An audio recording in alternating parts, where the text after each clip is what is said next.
ईश्वरा सर्वांना चांगली बुद्धी दे, आरोग्य दे, सर्वांना सुखात आनंदात ऐश्वर्यात दे, सर्वांचं भलं कर, कल्याण कर, रक्षण कर, आणि तुझे गोड नाम मुखात कंठराहू. सद्गुरुनाथ महाराज. सद्गुरु प्रेमावली मातोश्री मायांना प्रथम कृतज्ञपूर्वक आणि आपण सर्व सद्भक्त सत्श्रोते आपणा सर्वांना आदरपूर्वक नमस्कार. जीवनविद्येचं एक वेगळेपण असं आहे की वेदांनी जे मार्गदर्शन केलेलं आहे आत्मतत्वाबद्दल आणि पाश्चिमात्य तत्वज्ञानाने जे बहिर्मन आणि अंतर्मन याचं मार्गदर्शन केलं. ह्या दोघांची सांगड जीवनविद्येने घातलेली आहे. म्हणजे सगळं जीवनविद्येचं तत्वज्ञान दोन्ही गोष्टीवर अवलंबून आहे. वेदकालीन अध्यात्मामध्ये बहिर्मन अंतर्मन असा काही भाग सांगितला गेला नाही. तसं पाहायला गेलं तर भगवान बुद्धांच्या तत्वज्ञानामध्ये थोडासा हा उल्लेख आहे अंतर्मनाचा. पण स्पष्टपणे जे आहे बहिर्मन आणि अंतर्मनाचं जे शास्त्र आहे वैज्ञानिक म्हणजे दृष्टिकोनातून पाश्चिमात्य तत्वज्ञानी जे होते त्यांनी हे बहिर्मन अंतर्मनाचं शास्त्र मांडलं. आणि या दोघांची सांगड इतर कोणी एवढी घातली नाही. त्यापेक्षा जीवनविद्येने म्हणजे आपल्या सद्गुरूंनी हे दोन्ही एकमेकाला कसे पूरक पोषक आहे दोन्ही शास्त्र तेच सांगितलं. आणि म्हणून बहिर्मन आणि अंतर्मन हा जो ज्ञानाच्या अधिष्ठानावर जे मार्गदर्शन सद्गुरूंनी केलं आहे आणि त्यात त्याने ग्रंथामध्ये त्याचा जो उल्लेख केला ते म्हणजे अमृत मंथनमधलं शंकर म्हणतो तथास्तु हे जे प्रकरण आहे ते बहिर्मन अंतर्मनाचं शास्त्र त्यात त्यांनी मांडले. आणि अमृत मंथन ग्रंथाची सुरुवात त्यांनी बहिर्मन अंतर्मनाने केली आणि सांगता त्या घ्यायची आपल्याच ठिकाणी असलेल्या दिव्यत्वाबद्दल असलेलं तिथे प्रकरण शेवटी टाकलेलं आहे. आणि त्या अंगाने अख्खं ते दोन्ही प्रकरण एकरूप म्हणजे दोन्ही शास्त्र कसे एकमेकाला पूरक पोषक आहेत त्याचं त्यांनी मार्गदर्शन केलं. आणि म्हणून आज आपण बहिर्मन अंतर्मन हे स्पष्टपणे समजून घेण्याचा प्रयत्न करायचा.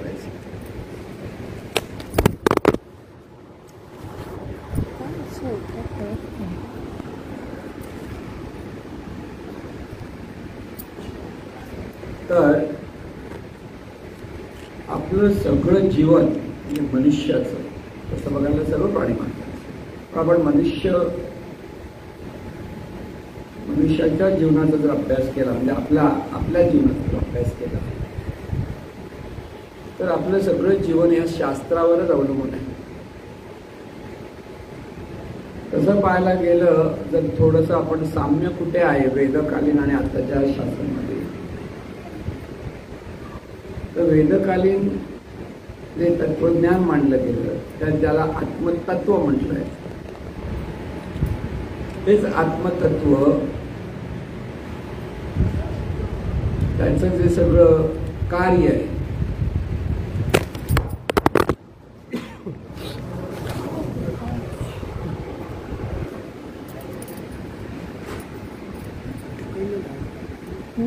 त्या साईडने बाहेर पडते कुठच्या बाजूने लेफ्ट साईड कसं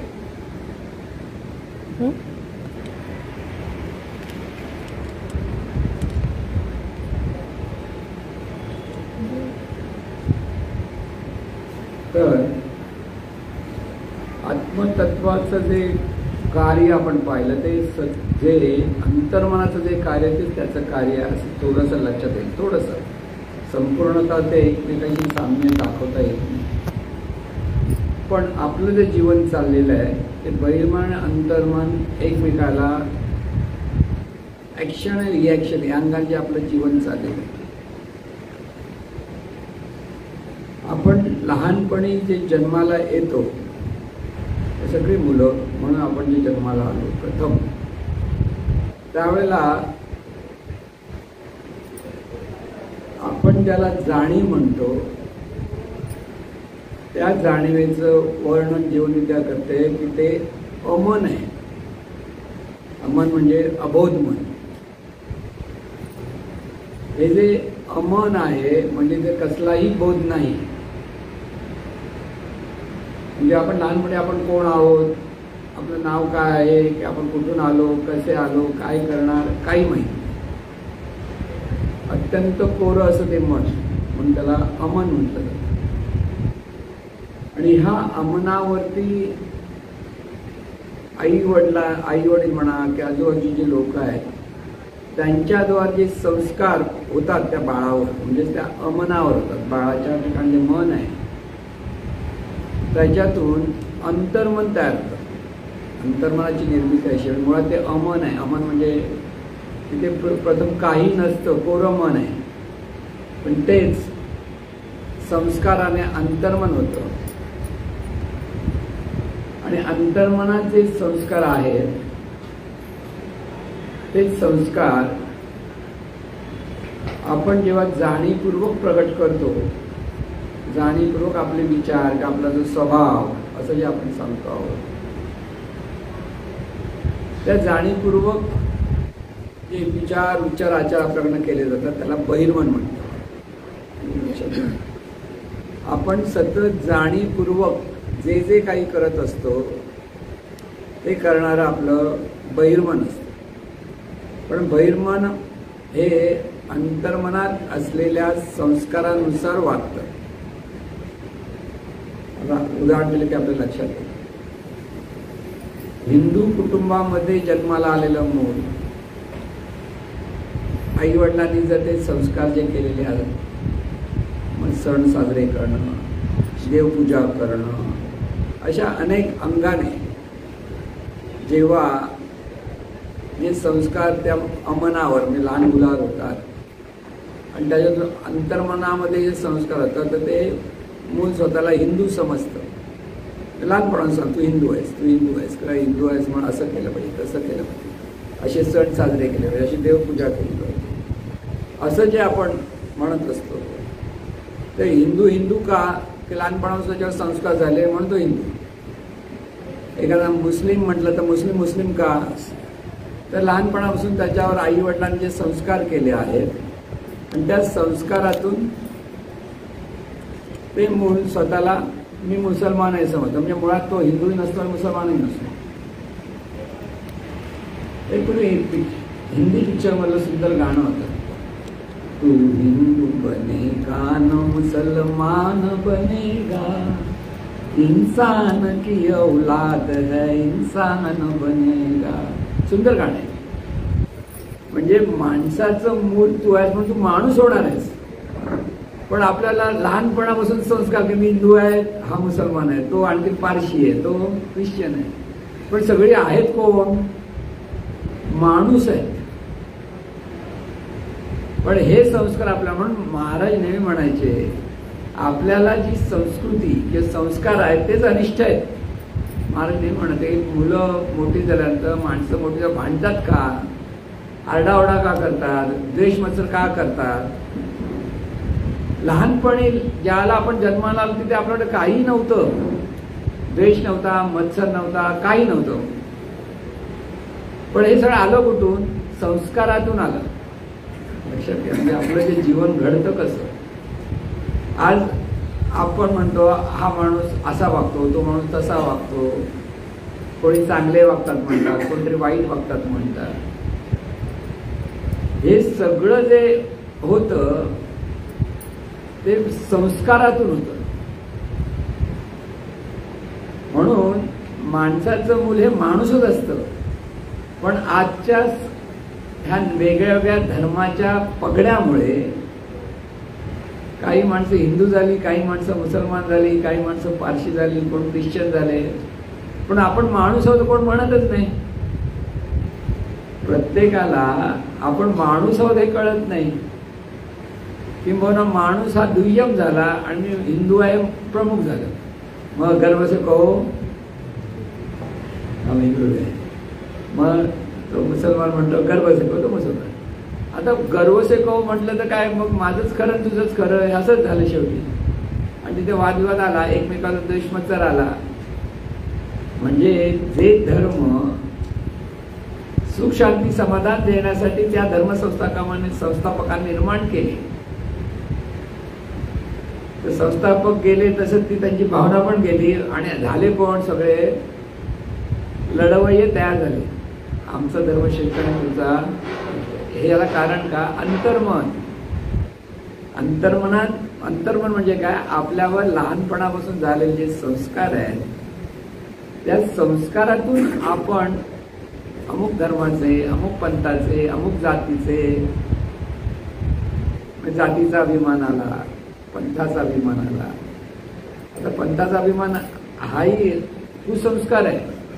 आम्ही जीवनविद्येचे, ते त्या पंथाचे, आम्ही त्या पंथाचे, हे जे भेदभाव घालतो ना आपण, तो पण कुसंस्कार आहे. खरं सांगत तर आपण माणूस आहोत. जीवनविद्येने आणखी तत्वज्ञानाच्या अंगाने आपण ईश्वर आहोत सांगितलं. खरं सांग, हे जे अंतर्मन मुळात ईश्वर आहे. म्हणून आत्मज्ञान आणि आत्मतत्व आणि अंतर्मन याचा जो संबंध तो इथे, आपण मुळात ईश्वर आहोत. पण आता ईश्वर कळत नाही, माणूस म्हणून तर कळतं की नाही आपल्याला. आपल्याला आपण माणूस आहोत हे कळलं पाहिजे, आणि माणूस आहोत हे संस्कार आपल्यावर झाले पाहिजे. पण आपण माणूस आहोत हेही विसरतो आणि मग आपण कुठेतरी पंथाचे आहोत, धर्माचे आहोत, जातीचे आहोत. ह्या अंगाने जे आपण प्रत्येक ठिकाणी पाहतो आणि आपली दृष्टी तशीच होते. आज निरनिराळे जे पंथ आहेत किंवा निरनिराळ्या काही संस्था आहेत, या सगळ्या संस्था आपण माणूस आहोत हे सांगायला विसरतात. तू ह्या धर्माचा आहे, तू ह्या जातीचा आहे. इथे आपण अडकलेलो आहोत खरं सांगत. आणि अडकलो कशामुळे? संस्कारातून. म्हणून संस्कारच अनिष्ट आहे. आपल्याला वाटतं संस्कार कशा अनिष्ट आहेत? ज्या वेळेला माणूस होत नाही तेव्हा तो संस्कार अनिष्टच आहे. तो माणूस ईश्वर होत असेल तर तो संस्कार दिव्य आहे. माणूस होत असेल तर तो सुसंस्कार आहे. आणि माणूस स्वतःला विसरतो तो कुसंस्कार आहे. ही साधी गोष्ट आहे, साधं तत्व. म्हणून बहिर्मन अंतर्मनाचं शास्त्र जर समजून घ्यायचं असेल तर आपल्या जीवनाकडे आपण प्रॅक्टिकली कसं पाहायचं हे शिकता आलं पाहिजे. इथे एकच संस्कार प्रथम लक्षात घ्या, मानवी देह आहे म्हणून तू माणूस आहेस.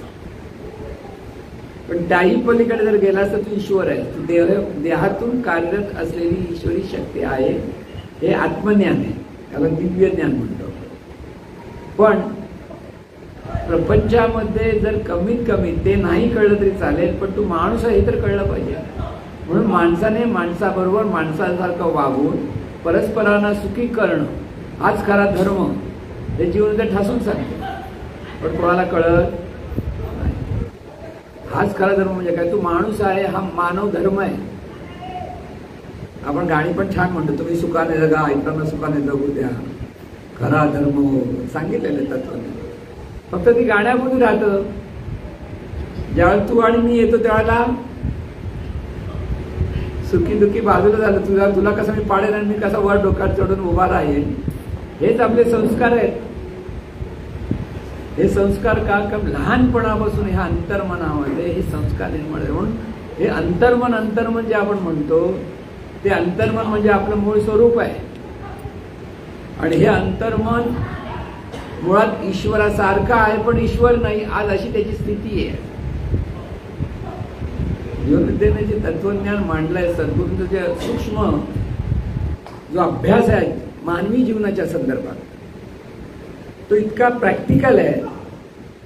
त्यांनी फक्त देवदेव करत बसा म्हटलेलं नाही, तर त्याने शहाणपणाने कसं वागा हे सांगितलं. नुसतं नामस्मरण करत बसा म्हटलं नाही तर परस्परांना सुखी कसं केलं पाहिजे हे सांगितलंय. लक्षात घ्या, नुसतं नामस्मरण करत बस म्हणजे झालं असं नाही सांगितलं. नामस्मरण पाहिजे, पण जीवन जगताना तुला एकमेकाला मदत करण्याची तुझ्याकडे भावना असली पाहिजे. प्रत्येक जण सुखी झाला पाहिजे. तो माझ्या गटाचा म्हणजे तो सुखी व्हावून देतो, दुसऱ्याच्या गटाचा त्याला खड्ड्यात पाडा. हे सगळीकडे पाहतो आपण, कुठे नाही पाहत. बघा तुम्ही कुठेही पहा, अमुक एक लोक स्वतःला सांभाळण्यासाठी दुसऱ्याचं कसं पतन करतात ते पाहतात. आज हे राजकीय पक्ष सुद्धा एकमेकाच्या तंगड्या अशा खेचतात की कोण खरा आणि कोण खोटा हेच आपल्याला कळणार नाही खरं बघायला. पण आपण दोन्हीकडे ऐकत नाही म्हणून सुखी. मोदीजी काय सांगतात तेही ऐकत नाही आणि ते खरडेजी काय सांगतात तेही. खरडेच ना काँग्रेसचे कोण, खरगेजी सांगतात तेही ऐकत. कारण आपल्याला माहिती दोघे काय सांगतात त्यांच्याकडे आपल्याचा काय संबंध. पण जे ऐकतात ते वेडे होतात. मग एक तर ते मी काँग्रेसवाला म्हणतात आणि मी बीजेपीवाला म्हणतात आणि तिथे उगीच मारामारी करतात. माणूस म्हणून विसरून जातात. परस्परांना सुखी करणं हा धर्म आहे, इथे आपण विसरतो. लक्षात घ्या.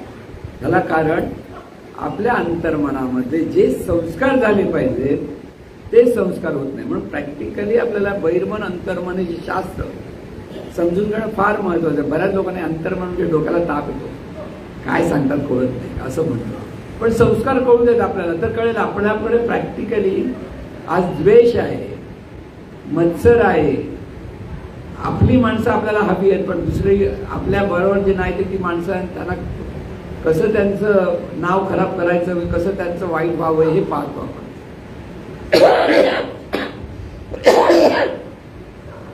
याला कारण आपल्यावर होणारे कुसंस्कार हे लक्षात ठेवा. म्हणून अंतर्मन बिघडतं कसं त्याचं शास्त्र सगळं सांगितलं. लक्षात घ्या, हे अख्खं शास्त्र आज आपण समजून घेऊ. परिस्थिती, संगत, संस्कार, वासना, विचार, आचार आणि आचारातून घडतो तो स्वभाव आणि स्वभावातून असते ती सवय आणि सवयीतून मिळतं तर नशीब. हे जे चक्र सांगितले, स्टेप सांगितल्या माणसाच्या ठिकाणी कसं आहे. अंतर्मनामध्ये संस्कार कुठून होतात, तो ज्या परिस्थितीत जन्माला येतो तिथून सुरुवात होते. परिस्थितीत त्याच्या जवळची जी माणसं असतात त्याच्यातून त्याला संगत मिळते. त्या संगतीतून ती माणसं ज्या पद्धतीच्या विचार, ज्या पद्धतीच्या भावना त्या मुलावर ठोकतात त्याच्यातून त्या मुलाकडे त्याच पद्धतीच्या भावना निर्माण होतात, वासना निर्माण होतात. आणि त्या भावने वासनेप्रमाणे ते मूल विचार करायला लागतं. म्हणजे दरोडेखोराच्या जर ठिकाणी एखादं मूल जन्माला आलं तर चांगला दरोडा घालत असेल तर तो उत्तम कारागीर आहे म्हटलं जाईल. जर तो दरोडा घालत नसेल तर तो माझा मुलगाच नाही म्हणायचा दरोडेखोराचा, असं ते संस्कार होतात. तसं त्याच्यातून जे भावना निर्माण होतात म्हणजे वासना निर्माण होतात त्याच्यातून प्रत्येक माणूस विचार करतो. म्हणजे आपण जे विचार सतत जे करत असतो ते आपल्या संस्कारातून आपल्या ठिकाणी एक विशिष्ट भावना तयार झालेल्या असतात आणि त्या भावनातून विचार आणि आचरण करता करता त्याच भावना स्वभाव म्हणून निर्माण होतात. म्हणजे तिथे हा माणसाचा स्वभाव आहे, प्रत्येकाचा स्वभाव असतो आणि त्या स्वभावाप्रमाणे त्याला ज्या काही सवयी लागतात पुन्हा पुन्हा त्या गोष्टी त्याला सवयी आहे आणि त्या सवयीतून त्याचं जे कर्म चालू असतं म्हणजे आचार उच्चार विचार उच्चार आचार याच्यातून त्याच्याकडे जे आचरण चालू होतं त्याच्यात तो स्वभाव आणि स्वभावातून सवयी या दोन गोष्टी ज्या तयार होतात. ते सवयीतून स्वभाव दोन्ही बाजून ते आहे आणि त्याच्यातून त्याच्या वाट्याला चांगली वाईट परिस्थिती त्याला आपण नशीब म्हणतो. नशीब म्हणजे काय, आपण केलेल्या ऍक्शनची जी रिॲक्शन आपल्याला मिळते त्या रिॲक्शनला आपण नशीब म्हणतो. माझ्या वाट्याला आलेली परिस्थिती माझं नशीब आहे असं प्रत्येकजण म्हणतो. चांगलं घडलं तर माझं नशीब चांगलं आहे आणि वाईट घडलं तर आमच्या नशिबातच असं. इथे दैववाद येतो.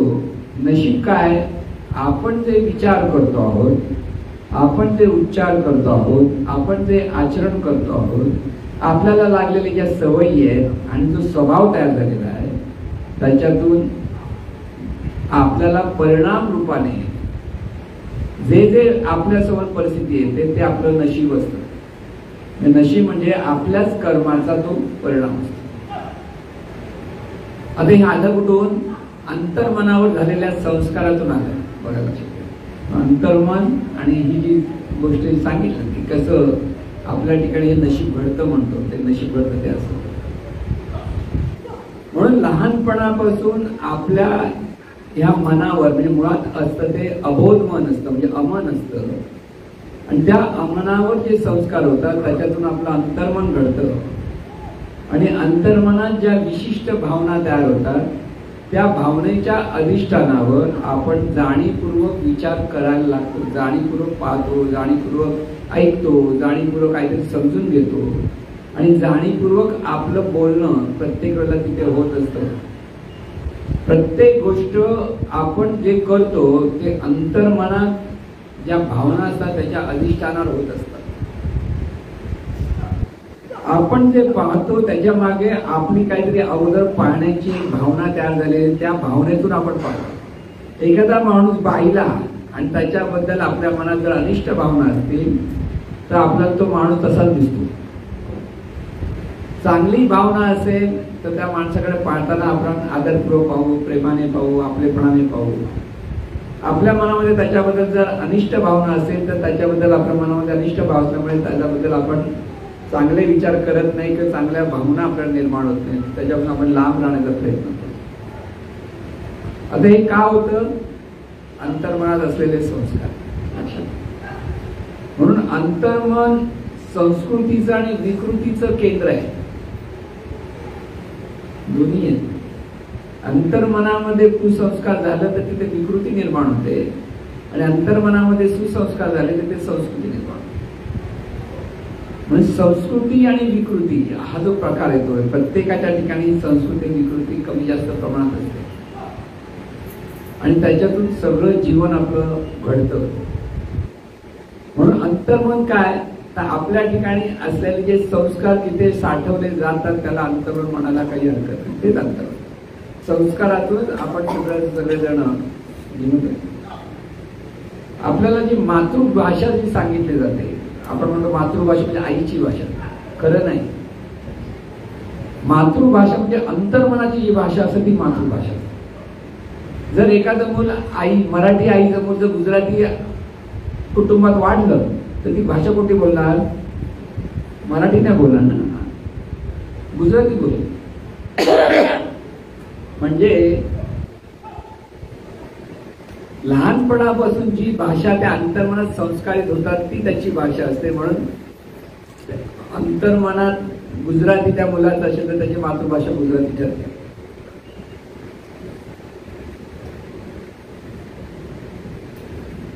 एकदा गंमत झाली, मराठी पेशवाईच्या काळातली गोष्ट आहे. नाना फडणवीस फार हुशार म्हणून त्यावेळेला नावाजलेले होते. तर तिथे एक माणूस त्यांच्यापुढे जातो आणि तो निन्या भाषेत बोलतो, खूप भाषा त्याला आवडत त्या काळामध्ये. तो निन्या प्रांतातून आल्यामुळे तो गुजराती बोलत होता, मराठी बोलत होता, हिंदी बोलत होता, उर्दूही बोलत होता, सगळ्या भाषा बोलत होता. आणि त्यांना नाना फडणवीसांना चॅलेंज केलं, माझी मातृभाषा आपण बोलून सांगून दाखवा, तुम्ही एवढे हुशार आहात ना, चॅलेंज केलं. तर नाना फडणवीस म्हणून बरं ते बघतो, कारण इतकं सगळ्या भाषा उत्तम बोलत होता.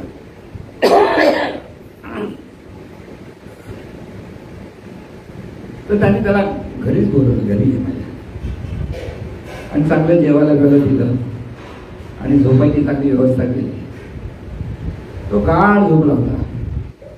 रात्रीच्या 2च्या 3च्या वेळेला ते गेले आणि त्याच्या डोक्यात पाणी उठलं गाढ. तो गडबडून उठला आणि गडबडून उठला तो त्याची मातृभाषेतच ओरडला. मातृभाषा म्हणजे नेमका काय ते लक्षात, अंतर्मनाची भाषा. अंतर्मनाची भाषा पक्की असते ना, किती माणूस बोलला निन्या भाषा तरी त्याची स्वतःची जी भाषा असते ती न कळत स्फुरते. तो ओरडणार, भीतीने तो त्या भाषेत ओरडणार, कळलं ना. आणि तो या भाषेत ओरडला त्यासाठी ही तुझी मातृभाषा आहे. हो बरोबर आहे, त्याने हात जोडलेला नव्हतं, खरोखर हुशार. म्हणजे अंतर्मनामध्ये जे जे संस्कार आहेत ते पुन्हा पुन्हा पुन्हा पुन्हा आपल्याकडे प्रगट होत असतात, आणि त्यालाच आपण स्वभाव म्हणतो की त्या माणसाची सवय. आता एखाद्या माणसाला व्यसनी असतो, व्यसनी म्हणजे काय, एखादा दारू प्यायची सवय तर व्यसनी म्हणतो. म्हणजे ती अनिष्ट सवय असते, तो दारुडा म्हणतो आपण, सवयीच्या. पण तोच आरडाओरडा करणार असेल. आमचे एक साहेब होते, आम्ही त्याच्या पेडोवर काम करायचो त्यावेळेला, तर उगीच आरडाओरडा करायचे. त्याला आता आम्ही नाव ठेवलं, बोंबल्या मारुती. बोंबल्या मारुती आहे, बोंबत उगीच ना, म्हणजे तो स्वभाव आहे. कळलं काय आहे, बिचारे वाढले ते आता नाही येत.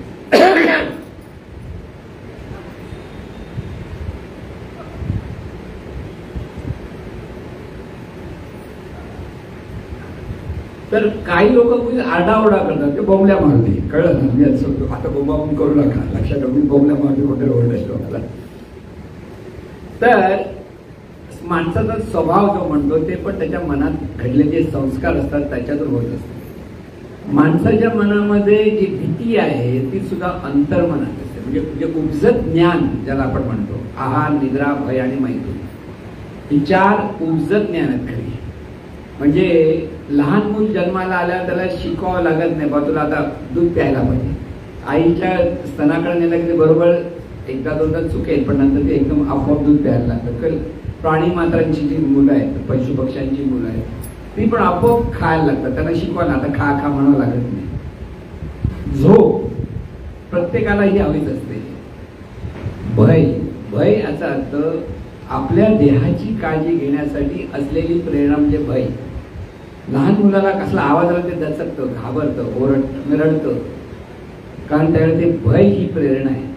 आणि भय जेव्हा ही प्रेरणा निगेटिव्हली माणसाच्या जीवनात प्रकट होते त्याला भीती म्हणतात, आणि पॉझिटिव्हली प्रकट होते त्याला म्हणतात सावधपणा. 2 गोष्टी आहेत. आणि मैथुन म्हणजे पुनर्निर्मितीसाठी ती एक प्रेरणा आहे. म्हणजे ह्या मुळात प्रेरणा असतात त्या सुद्धा अंतर्मनाची उपजत ज्ञान जे म्हणतात, जन्मताच ते जन्मता ज्ञान आहे. अंतर्मनामध्ये सगळे जे क्रोध, लोभ, मोह, मद, मत्सर जे आपण म्हणतो, काम, क्रोध, लोभ, मद, मत्सर हे विकार जे आहेत ते सुद्धा अंतर्मनातूनच प्रकट होतात. किंवा प्रेम, आपलेपणा, कृतज्ञता, विवेक, सुसंस्कार जे आहेत ते सुद्धा अंतर्मनातूनच प्रकट होतात. म्हणून अंतर्मन हे संस्कृतीचं पण केंद्र आहे आणि विकृतीचं केंद्र आहे. म्हणून आपणच आपल्याकडे पाहायला शिकलं पाहिजे. लक्षात आहे, हे शास्त्र कशासाठी आहे? आपल्या स्वतःला ह्याच्यातून जीवनाकडे कसं पाहता येईल हे समजून घेण्यासाठी हे शास्त्राचा उपयोग आपण करतो, सांगण्यासाठी नाही. तुम्हाला सांगता नाही आलं चालेल, पण आपल्याकडे आपण पाहतो तर अरे आपला हा स्वभाव असा हा चांगला नाही, हे आपल्याला कळलं पाहिजे. दुसरं सांगतो त्यावेळेला आपल्याला आवडत नाही, उलट आपण माझं असं नाही असं म्हणतो, पण तो असतो कधी कधी, कधी कधी नसतो. दोन्ही बाजू कुठे कुठे काही वेळेला आपण त्याप्रमाणे मागतो, काही वेळेला त्याप्रमाणे मागतो. याप्रमाणे माणसं आपल्या दुसऱ्यांचं, आपण प्रत्येक दुसऱ्याचं ऑब्झर्वेशन जास्त करतो, स्वतःचं ऑब्झर्वेशन करत नाही. आपण खूप चांगले आहोत ही पक्की धारणा प्रत्येकाच्या अंतर्मनामध्ये असते. वाईट काहीच नाहीये. वाईट एवढंच आहे की आपल्याला ज्या वाईट ज्या भावना आहेत, वाईट ज्या वासना आहेत, ज्याच्यामुळे समाजाला त्रास होतो, म्हणजे आजूबाजूच्या लोकांना, समाज कशाला, आपल्या आजूबाजूच्या लोकांना, ते आपल्याला बदलता आलं पाहिजे. आपल्यामुळे कोणाला दुःख होता कामा नये, आपल्यामुळे कोणाचं मन दुखवता कामा नये, आपल्यामुळे लोकांना आनंद झाला पाहिजे, आपल्यामुळे लोकांना जीवनाकडे पाहण्याचा उत्साह निर्माण झाला पाहिजे. अशा पद्धतीने आपलं वागणं आहे की नाही हे निरीक्षण परीक्षण आपण ह्या शास्त्राच्या अपेक्षेत करू शकतो. म्हणून आपण खूप साधना करतो म्हणजे आपण खूप चांगले आहोत असंही समजू नका. सावध हो. एका बाजूनी साधना करतो म्हणून ती चांगलीच गोष्ट आहे, पण दुसऱ्या बाजून ती साधना जोपर्यंत परिपक्व होत नाही तोपर्यंत आपल्या ठिकाणी अनिष्ट विचार, अनिष्ट भावना असू शकतात. हे शास्त्र समजला लक्षात येईल. प्रत्येक माणसाकडे चांगले वाईट गुण असतात. काही चांगले गुण पण कधी कधी वाईट ठरतात निराळ्या परिस्थितीत, आणि काही काही वेळेला वाईट गुण पण चांगले ठरतात. पूर्वीच्या काळी एक मुलगा खूप रात्य होता, एवढा बंडखोर होता, इतका त्रासदायक होता, तर तिथे एका शहाण्या माणसाने त्याला सांगितलं मिलिटरीमध्ये भरती करा. आणि तो मिलिटरीमध्ये गेल्यानंतर त्याला जे स्वभावानुसार जे मिळालं ते मिळालं. म्हणजे तो इतका शूर झाला, इतकं त्याचं नाव झालं की आपल्यावरती ज्या इंग्रजांनी राज्य केलं त्यामध्ये माझ्या मते त्याचं नाव माझ्या लक्षात गेलं, पण तो क्लाइव्ह लॉयड. कोण? क्लाइव्ह लॉयड पक्का नाही माहिती, पण असू शकतं. तो त्याने फ्रेंच आणि इंग्रजांमधलं युद्ध जिंकलं आणि त्यामुळे इंग्रजांचं राज्य भारतावर पटकन झालं. अतिशय रात्य असलेला मुलगा, जेव्हा त्याला योग्य ती संधी मिळाली तर तो शूर म्हणून जगात प्रसिद्ध झाला. म्हणून कधी कधी वाईट गुणी चांगला असतो, पण कधी कधी चांगला गुणी वाईट होतो. की कोणाला काहीच बोलायचं नाही, काही शांत राहायचं, आपल्याला काय करायचं असा करणार माणूस मग सगळेजण आपल्या डोक्यावर टपल्या मारायला लागतात. होतं ना असं कधी कधी. म्हणून नेमकं काय हे आपल्याला जीवनाकडे पाहून शिकायचंय. म्हणून शास्त्र समजण्यासाठी प्रॅक्टिकली हे सगळं सांगतोय. काय हे शास्त्र समजायला गेलं, शास्त्र पटकन लक्षात येणार नाही. अंतर्मनामध्ये जे जे आपले संस्कार आहेत, त्याप्रमाणे आपला स्वभाव आहे, त्याप्रमाणे आपल्याला सवयी आहेत, त्याप्रमाणे आपले विचार विचार आचार चालू असतात. आणि ते कधी कधी निसर्ग नियमांच्या विरोधात असल्यामुळे आपल्याला वाईट परिणाम मिळतो, तर कधी कधी निसर्ग नियमांशी सुसंगत असल्यामुळे चांगले परिणाम. असं आपलं हे जीवन सगळं चालू आहे. आणि म्हणून अमनाचं रूपांतर अंतर्मनामध्ये होतं. आणि अंतर्मन आणि शरीर यांचा जेव्हा संबंध जोडला जातो, त्याच्यातून अंतर्मनाचा एक भाग जाणीवपूर्वक विचार करायला लागतो, बुद्धीच्या अधिष्ठानावर कार्य करायला लागतो. त्याला बहिर्मन म्हणतात. म्हणजे आता समजून घ्या, प्रत्येक गोष्ट आपण जेव्हा विचारपूर्वक करतो, म्हणजे सकाळी उठल्यावर आपण विचार करतो आपल्याला आज इथे जायचंय, आज हे करायचं, आज ते करायचं, हे सगळं बहिर्मनाचं कार्य. आणि हे सगळं बहिर्मनाचं कार्य म्हणजे बुद्धीचा म्हणजे योग्य की अयोग्य हाही विचार ते करू शकतो. असं केलं बरोबर आहे की चूक आहे. म्हणजे बहिर्मन हे योग्य अयोग्य गोष्ट ठरवतं. अंतर्मनाला योग्य अयोग्य कळत नाही, ते त्याच्यावर संस्कार आहेत, ते त्याच्यासाठी योग्य. म्हणून शंकर म्हणतो तथाच या प्रकरणामध्ये सद्गुरू म्हणाले, तुम्ही जे जे जे जे काही करता ते देवाजवळ मागता. आपण जे करतो ते देवाजवळ मागतो. म्हणजे काय, आपण जे जे कळत नकळत करत असतो त्याचा परिणाम रूपाने आपल्याला ते मिळतं. म्हणजे ते मागणं असतं. मग करणं हेच मागणं होतं आणि मागितल्याप्रमाणे आपल्याला मिळतं. आणि त्याला म्हणतात शंकर म्हणतो तथाच. शंकर म्हणजे अंतर्मन. हे अंतर्मन जे जे आपण जाणीवपूर्वक जे जे पुन्हा पुन्हा पुन्हा विचार करतो त्याला अंतर्मन जेव्हा साथ देते, म्हणजे तथास्तु म्हणतं, म्हणजे ते जीवनात आकाराला येतं. ते साधं शास्त्र आहे त्याच्यात, याला अंतर्मन शास्त्र. म्हणून विचार करताना सावधपणे विचार करा. अंतर्मन ते योग्य का अयोग्य ठरवत नाही. शंकर योग्य का अयोग्य म्हणत नाही. म्हणजे पुराणातल्या गोष्टीचा उल्लेख केला त्यांनी. शंकराकडे जर कोणी मागावं तर तथास्तु म्हणतो, अशी गोष्ट आहे ना. भस्मासुराने तपश्चर्या केली आणि तपश्चर्या केल्यावर मागितलं काय, मी ज्याच्या डोक्यावर हात द्यावे त्याची राख व्हायला हवी. आता बघा, एक साधी गोष्ट आहे. माणूस तपश्चर्या करतो त्याला सद्बुद्धी आली पाहिजे ना. मागायचं काय हे तरी कळलं पाहिजे ना. पण पूर्वीचे जेवढे राक्षस म्हणते भतर कधी मानत होते. म्हणजे 12-12 वर्ष तपश्चर्या केल्यानंतर त्याचा विकार जात नव्हता. लक्षात घ्या. म्हणजे हे आश्चर्य वाटते, हे असं कसं. कारण त्यांना तिथे फक्त स्वतःचं महात्म्य साधण्यासाठी ते तपश्चर्या करत. आपल्याकडे प्रचंड शक्ती निर्माण झाली, आपल्या सर्वांवर राज्य करायचं आहे, आपल्या सर्वांवर आपली सत्ता गाजवायची, ह्या भावनेतून ते पुन्हा तपश्चर्या करतात. म्हणजे बहिर्मनातून अंतर्मनातून विचार पूर्वत जातात. आणि अमुक एक विचार तसा दृढ झाल्यामुळे त्याला शंकर प्रसन्न झाला, म्हणजे त्याचा अंतर्मनच प्रसन्न होतं आणि त्याप्रमाणे त्याला ती शक्ती मिळते, असं त्याचा अर्थ. आता हा योग्य की अयोग्य, आता बघायला गेल्यानंतर शंकराने एकदा ते आशीर्वाद दिला, त्यामुळे तो ज्याच्या डोक्यावर हात ठेवायचा त्याची राख व्हायची. त्याच्यामुळे लोक त्याच्यावर एकदम पळत होती, पण लांब जाऊन तो पळून त्याच्या सगळ्यांच्या डोक्यावर हात ठेवत होता आणि सगळ्यांची राख होत होती. शेवटी त्याला वाटलं आता आपण शंकराच्या डोक्यावर हात ठेवूया. ज्याने आशीर्वाद दिला आहे, ज्याने उपकार केलेले आहेत, तो तरी माझ्या डोक्यावर कशाला बसला पाहिजे, त्यालाही मी त्याच्यापेक्षा इष्ट करायला पाहिजे ना. बघा कशी माणसाची वृत्ती असते. यालाच राक्षसी वृत्ती, म्हणजे माणूस होतो, राक्षस म्हणजे माणूस, त्याचे विचारच राक्षसी. आणि मग शंकराला पळावं लागेल. तो बोलतो शंकराला योग्य काय वाटत मागितलं दिलं. आता आम्ही म्हटलं अरे शंकराला जरी कळलं पाहिजे, हा मागतो काय वेड्यासारखं. पण त्याने मागितलं, मग तिथे विष्णू जागा झाला आणि विष्णूने मोहिनीचं रूप घेतलं आणि त्याच्यावर नाच करता करता तिने डोक्यावर हात ठेवला, ह्याने स्वतः डोक्यावर हात ठेवला. म्हणून जो दुसऱ्यासाठी मागतो ते त्याला मिळतं. ऍक्शन आणि रिॲक्शन, शेवटी तो भस्मासूर भस्म होत राहील. म्हणजे आपल्या ठिकाणी जे आपण मागतो ते योग्य की अयोग्य ह्याचा विचार बरोबर करा, नाही तर आपला भस्मासूर व्हायला वेळ लागणार नाही. लक्षात घ्या. म्हणून हे शास्त्र आपल्याला व्यवस्थित समजलं पाहिजे. लक्षात ठेवा, हे जर शास्त्र जर व्यवस्थित समजलं तर प्रॅक्टिकल जीवन कसं जगायचं इकडे, प्रॅक्टिकल प्रपंचामध्ये कसं शहाणपणाने जीवन जगता आलं पाहिजे.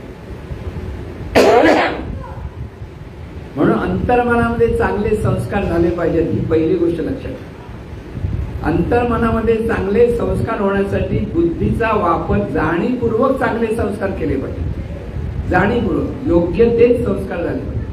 कोणाचा आपल्यामुळे कोणालाही त्रास होता कामा नये, हा योग्य संस्कार आहे. तो आपल्या ठिकाणी व्हायला पाहिजे. सुसंस्कार आहे की आपल्यामुळे लोकांना आनंद झाला पाहिजे, आपल्यामुळे लोकांचं हित झालं पाहिजे, आपला जीवनाचा लोकांना उपयोग झाला पाहिजे, असं ज्याच्या ठिकाणी सतत विचार येतात त्याला देव म्हणतात. आणि जो इतरांवर सत्ता गाजवण्याचा प्रयत्न करतो, स्वतःच्या हातात सत्ता मिळवण्याचा प्रयत्न करतो, आपलं श्रेष्ठत्व साधायचा प्रयत्न करतो, त्याच्यामुळे इतरांना दुःख झालं तरी त्याला काही वाटत नाही, इतरांवर वाटेल तशी टीका करतो, त्याला राक्षस म्हणतात. आणि दोन्ही काही करत नाही त्याला माणूस म्हणतात. तेही पण करत तेही पण काय खरं नाही जातं काय करत, पण माणूस कधी काय करत ते सांगता येत नाही. कळलं की नाही. म्हणून आज फक्त आपण ही ओळख का सांगतोय सगळी, आपलं जीवनच तसं चाललंय. आपलं प्रत्येकाचं जीवन हे सुसंस्कार किंवा कुसंस्कारतून जे चाललेलं आहे आणि त्याच्यातून प्रत्येकाकडे सुसंस्कार पण आहेत आणि प्रत्येकाकडे कुसंस्कार पण आहेत. म्हणून कोणीही माणूस 100% परफेक्ट नसतो. महत्वाचं लक्षात आहे. आपण म्हणतो हा माणूस परफेक्ट आहे, ते काही खरं नाही. एक मुलगी ती ज्योतिषाकडे जाते आणि त्या ज्योतिषाला सांगते मला माझ्या मनासारखा मुलगा मिळाला पाहिजे. म्हणजे तो मनासारखं पाहिजे म्हणजे काय, हँडसम पाहिजे, एकदम हिरो टाईप पाहिजे. दुसरं काय, खूप पैसे पाहिजे, घर पाहिजे, त्याच्याजवळ आई वडील कोण नको, तो आणि मी एकटाच राहायला पाहिजे, त्याला गाडी पाहिजे, ऐश्वर्य पाहिजे आणि मी म्हणेन तसा तो वागला पाहिजे. असा जो मुलगा असेल तर मला त्याची लग्न. तो काय म्हणा, हो कल्पनेत हे सगळं शक्य आहे. म्हणून तिने किती जरी ते विचार केला तरी कल्पना आहे. कोणीही माणूस इतका तिला पाहिजे तसा सर्व गुण संपन्न आणि तिला हवा तसा ऐकणारा भेटू शकत नाही. पण आजकालच्या मुला मुलींची हीच व्यथा आहे. मुलगा पण शिकलेला आहे, मुलगी पण शिकलेली आहे, मुलगा पण कमवतो, मुलगी पण कमवते, दोघांचे स्वतंत्र विचार असतात आणि जेव्हा दोघांचे स्वतंत्र विचार एकमेकाला ऍडजस्ट होत नाही त्या 1 वर्षाच्या आत ते डिवोर्स घ्यायला तयार होतात. पूर्वीच्या काळी कधी आपण ऐकलं होतं बाईकडे डिवोर्स घेतला, अरे डिवोर्स म्हणजे मोठं पाप, महापाप, अरे काहीतरी काय सांगतो असं म्हणायचे ना. बिचारी बाईला किती छळलं त्या नवऱ्याने तरी तिच्या मनात यायचं नाही की मी याला एक वेळ जीव देईल ती. पण घटस्फोट हा नावच माहीत नव्हतं. आजच्या काळात काय, तुझं पडत माझं वाटत, तू तुझ्या घरी मी माझ्या घरी, चल जा संपलं. 1 वर्षात डिवोर्स हा सहज होतो. का होतं, एकमेकाचे विचार एकमेकाला ऍडजस्ट करता येत नाही आणि ऍडजस्ट करता येत नाही तिथे समजूतदारपणा पाहिजे. आता विचार एकमेकाच्या सारखे असूच शकत नाही. हा पहिलीच गोष्ट लक्षात ठेव. लग्न करताना दोघांनी पहिलं ठरव तुझे विचार वेगळे माझे विचार वेगळे आहेत. एखाद्याला समजा या तत्वज्ञानाची आवड आहे तर त्या मुलीला त्या तत्वाची आवडच नसते, तिला जीवनविद्येचं नावच नको असतं. नावच घेऊ नका अशी म्हणणारे मुली आहेत का असं म्हणणारे मुलं पण आहेत, असं काय ना मुलीच मुलं दोन्ही लहानपणापासून जे संस्कार आहेत त्याप्रमाणे तसे विचार करणारे आहेत. तिथे एकमेकांनी ऍडजस्ट करणं फार, म्हणून लग्नाच्या अगोदर 10 वेळा विचार करा तुला काय आवडतं मला काय आवडतं. आधी आवड समजून घ्या, नंतर पैसे किती आहेत, नंतर घर आहे की नाही, नंतर स्वभाव आणखी काय आहे, हा नंतरच्या गोष्टी. पण महाराज म्हणायचे लग्न ठरवून आधी एकमेकाच्या आवडी आणि घरच्या लोकांच्या आवडी दोन्ही पकडल्या पाहिजे. मुलाच्या आई वडिलांच्या आवडी नावडी त्याही समजून घ्या, त्यांचाही स्वभाव समजून घ्या. मुलीच्या घरच्या आई वडिलांची आवड ना त्या जर दोघांच्या जवळपास विचार असतील तर ते कुटुंब चांगलं राहील. त्यात दोघं मुलं मुलगे चांगले सुखाने संसार करतील. आणि जर विचार एकमेकाच्या विरोधात असतील तर फार कठीण आहे. एक तर त्या मुलीला किंवा मुलाला सहन करता आलं पाहिजे, समजून घेता आलं पाहिजे, सांभाळून घेता आलं तर ते लग्न टिकतं. म्हणून कोणी 100% परफेक्ट नाही. प्रत्येक व्यक्ती तिचा विचार उच्चार आचार करण्याची पद्धत वेगळीच आहे. कारण विविधता या परमेश्वरी निर्मितीचा स्वभाव आहे. आपली चूक नाही, माणसाची चूक नाही, ही परमेश्वराने निर्माण केलेली व्यवस्था आहे. आणि म्हणून जीवनाकडे कसं पाहायचं प्रॅक्टिकली ते आपल्याला लक्षात घ्यायचं. आतापर्यंत आपण तत्वज्ञानाच्या अंगाने सगळा विचार करत होतो. आता आपण जीवनविद्येने जे व्यावहारिक दृष्टिकोन दिलेला आहे, पाश्चिमात्य तत्वज्ञानांच्या दृष्टिकोनातून आपण कसं जीवनाकडे पाहिलं पाहिजे आणि त्याच्यातून आपण जीवनात कसं आनंदी राहिलं पाहिजे हाही विचार आपल्याला शिकता आला पाहिजे. म्हणून याच्यावर आता पुढे आपण चिंतन करणार आहोत. प्रत्येकाने शंकर म्हणतो तथास्तु हे प्रकरण पुन्हा पुन्हा वाचणे, कमीत कमी 5 ते 10 वेळा वाचलं पाहिजे. आता पुन्हा कारण बरेच वर्ष झाले नाही काय वाचलेली नाही. आणि शंकर म्हणतो तथास्तु प्रकरण एवढं आवडीने वाचणारी माणसं फार कमी आहे. आधी शंकर म्हणतो तथास्तु बरं वाटतं का ते शंकराचं सांगतात, पण नंतर काय कळतच नाही ते काय सांगतात ते. आपण ते करतो ते देवाजवळ मागतो, काय कळत नाही. मी महाराजांनी ज्यावेळेला हा विषय सांगत त्यावेळेला हिंदुजामध्ये हा विषय मांडत होते आणि माझं डोकं भणभणायचं ते काय अंतर्मन सांगता. एकदा मी महाराज मी अंतर्मन सांगतो मला काही कळत नाही आणि महाराज असं कळत. कारण ही प्रत्येकाची अवस्था आहे. कारण अंतर्मन कळण्या इतकं सोपं नाही. पण प्रॅक्टिकली मी जे आता सांगतोय त्याच्यातून तुम्हाला अंतर्मन म्हणजे काहीतरी वस्तू म्हणजे आपण काहीतरी आहोत हे लक्षात येतं. कारण हे उदाहरणं दिली, या उदाहरणातून प्रत्येकाचा स्वभाव असा आहे, सवय अशी आहे, विचार करण्याची पद्धत अशी आहे. याला कारण त्या अंतर्मनामध्ये असलेले संस्कार आहेत हे आपल्याला लक्षात येतं. आणि हे लक्षात ठेवून आपण हा अभ्यास किंवा हा विषय चिंतनात घ्यायचा आहे. प्रत्येकाने शंकर म्हणतो तथास्तु मुद्दाम वाचा. अर्थात त्या पुस्तकाचं जे चिंतन तुम्ही कराल त्यावेळेला आपण हा विषय प्रॅक्टिकली मांडणार आहोत. इथे प्रत्येक गोष्ट आपण प्रॅक्टिकली जीवनात कसं मांडायचं ह्याचं मार्गदर्शन करतो. त्यामुळे तो विषयाचं ज्ञान कळेल तुम्हाला. थोडंसं नाही कळलं तरी चालेल पण वाचा.